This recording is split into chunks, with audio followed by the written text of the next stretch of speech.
আসসালামু আলাইকুম। আমি শাহানা শামুন ব্লগ থেকে আজকে নতুন একটা রান্না নিয়ে আপনাদের সামনে হাজির হলাম। আজকে মৌসুমি কাঁঠালের বিচি, ঝিঙ্গা, আলু দিয়ে চিংড়ি মাছ দিয়ে একটি নতুন রান্না। তো রান্নাটা কেমন হয় চলুন তরকারিটা কুটি। নতুন একটা রান্না করা কাঁঠালের বিচি ঝিঙ্গা জানি অনেকের ফেভারেট।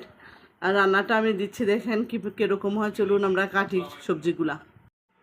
সম্মানিত ভিউয়ার্স, দেখুন ঝিঙ্গাগুলা, আমি এটা মৌসুমি সবজি, ঝিঙ্গাগুলোকে কিউব কিউব করে খুব সুন্দর করে কেটে নিয়ে আসছি।